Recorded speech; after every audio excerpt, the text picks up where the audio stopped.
Bismillah, alhamdulillah, wa salatu wa salam ala rasulillah. Thank you for joining me for this continuing discussion on 30 Days to a Better You. So under Feeding the Mind, last time we were talking about reading diverse sources, and now I want to talk about practicing optimism and self-talk. So let me begin with a story from my good friend, Dr. Walid Basyouni. In a YouTube video, which can be found on the channel Digital Mimbar, he tells a story. He says that one of his teachers took him. The teacher said, "You know what? I'm going to take you to a place where there are a lot of good ideas, a lot of potential, and so on." So he was sold. He really wanted to go, and he thought that maybe he's going to like this big, workshop where ideas are being generated and so on. But to his surprise, his teacher took him to a graveyard. So he was surprised. And his teacher then explained. He said that a lot of good ideas are buried with people. People have good ideas. They have a lot of potential, but they did not work on their ideas. They did not reach their potential. And often what kills these ideas and potentials is that people have a negative attitude. They think that they cannot do this. They have the thought, but they're thinking, nah, well, it won't work. They have the potential, but they're thinking, nah, that's not me, I can't do it. And so they die, they leave this world with the ideas and with the potential unused. And so that registered with him. And actually, the whole talk is an excellent talk from my good friend, Dr. Walid Basyouni, on the topic of optimism. And I would add also self-talk to that subject heading. So what is this optimism, and how can we achieve it?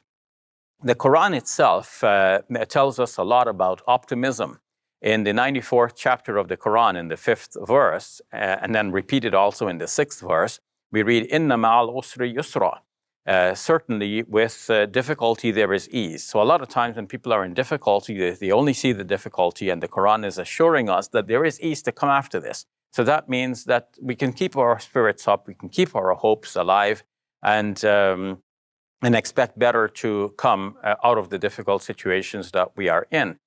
Other places of the Quran, Allah subhanahu wa ta'ala tells us that we should not fear or grieve because God is with us. And we find in the stories of the great prophets that there is a lot of optimism and hope.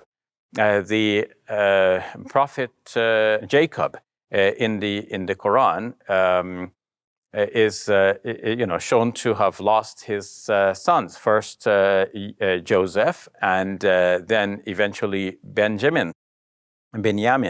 And he says, perhaps God will bring them back to me.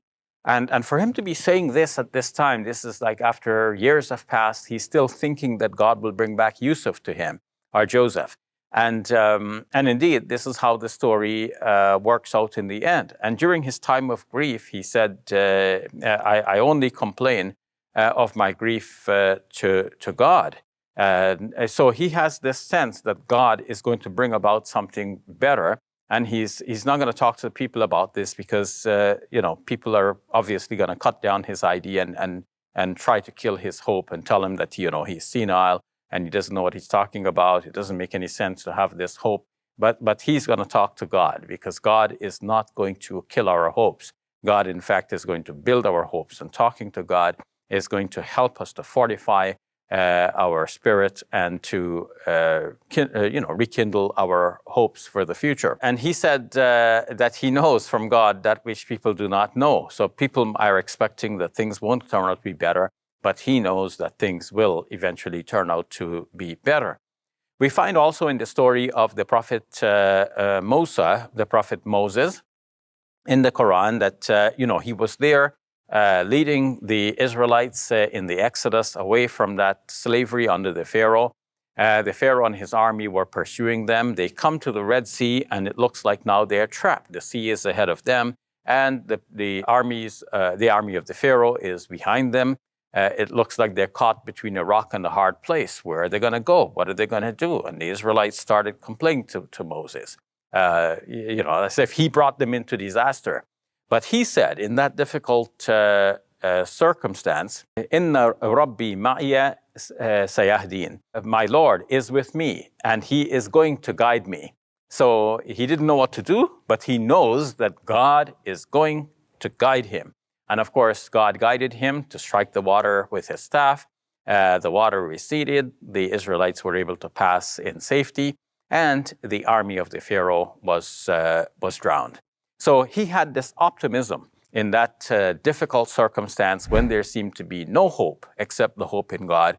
He put his hope in God. So a lot of times we just have to tell ourselves that things are going to be better and we'll be able to do it. One last example we have in the life of the Prophet Muhammad, peace be upon him. He was being pursued by the enemy.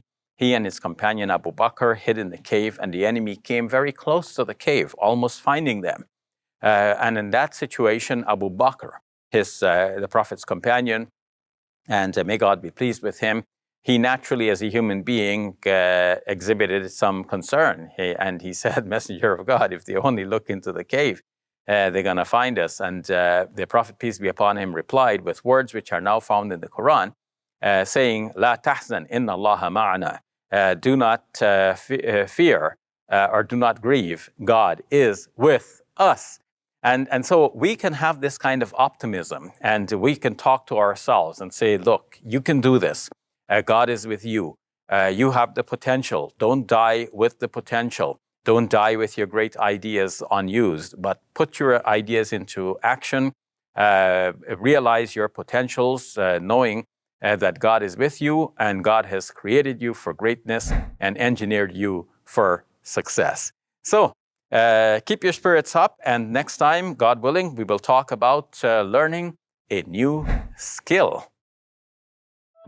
If you enjoy this video, then please support us this Ramadan. Here are 3 ways. Thank you, and may God bless you and your loved ones today and always.